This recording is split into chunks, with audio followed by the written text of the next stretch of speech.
Education is a passport to the future, for tomorrow belongs to those prepared for it today.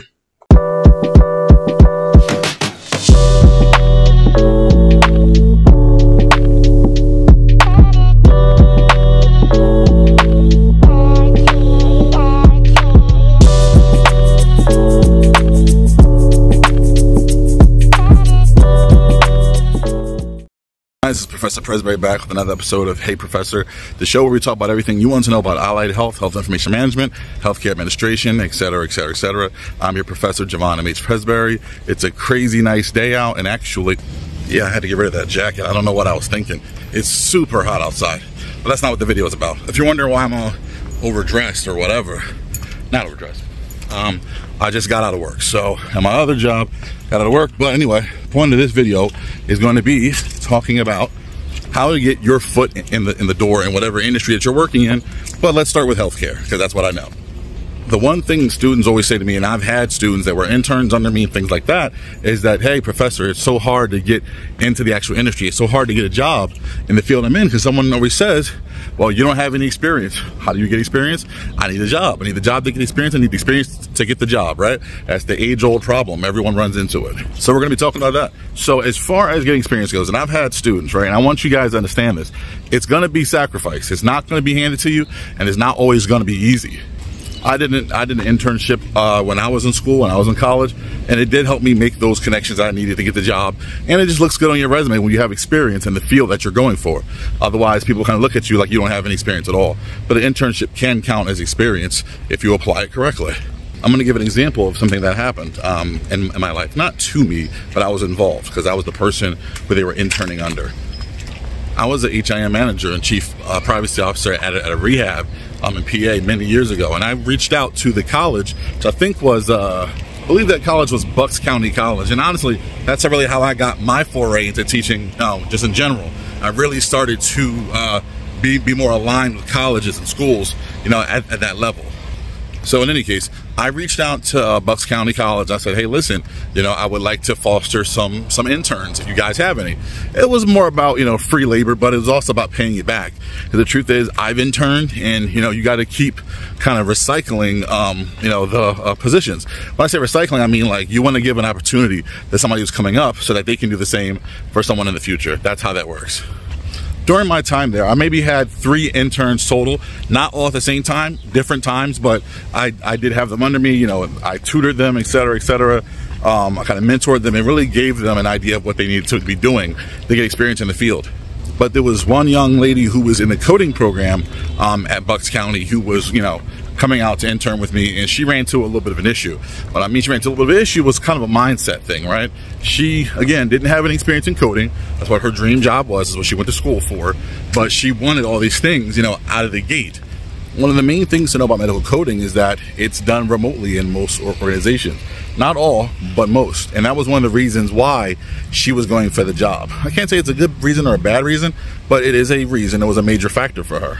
And she would sit with me and ask me about coding, and I would let her kind of dry code a couple of charts. What I mean by dry coding, I mean I would let her review the diagnosis, I let her review the paperwork as well as any documentation, but she would have to kind of, on her own, write out the codes, and she was only doing that on paper. She wasn't really doing it into the system.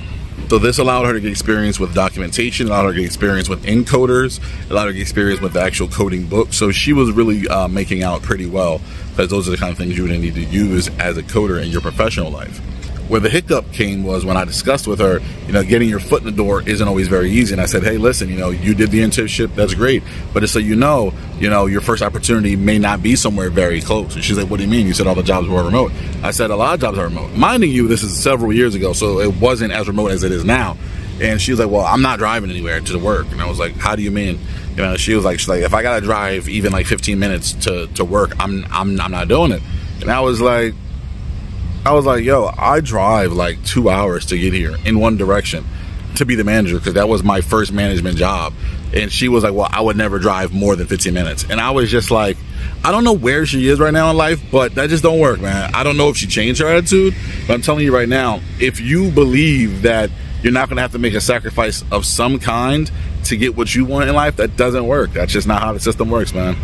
I've even known people that had to take a minor temporary pay cut. What I mean is, let's put it this way, right? Let's say you're going to be a medical coder. Like I was a medical coder before, right? Let's say I had a job where I was making $17, $18 an hour, right? And then after that, I was offered a coding, like a trainee position. And that coder trainee position maybe offered 15, 16. Again, that's not what they're offering now. That's what they offered like over 10 years ago, right? And that's what they offered. Should I take it? It's less money.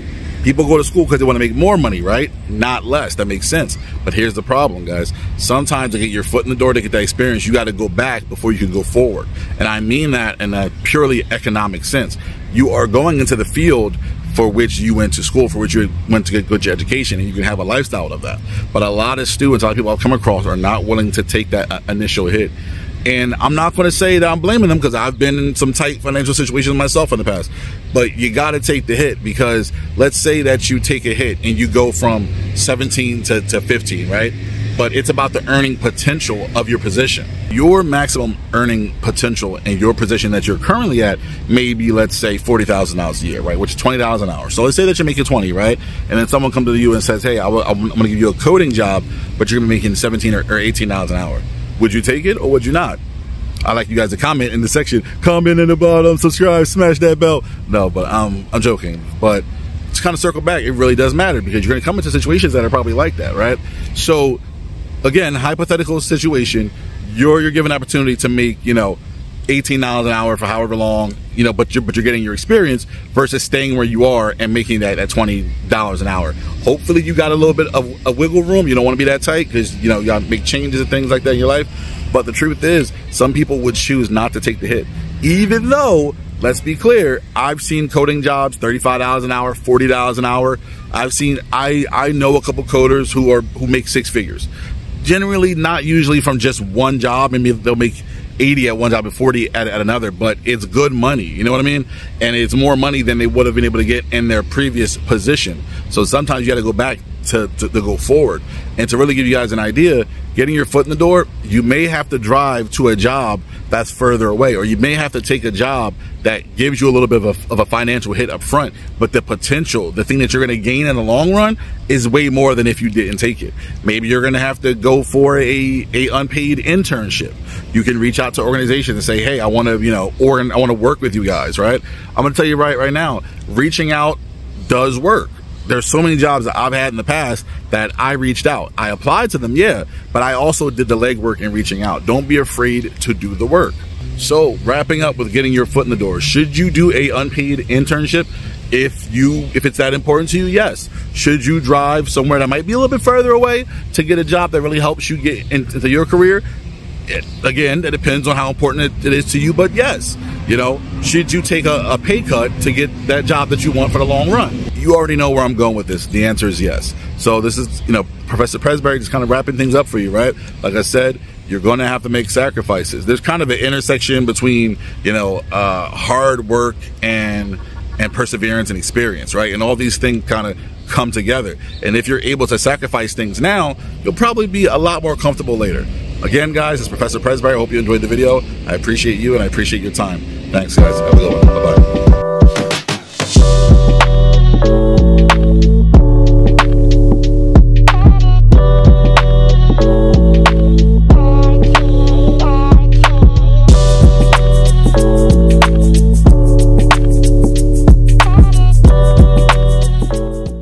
Intelligence is not enough.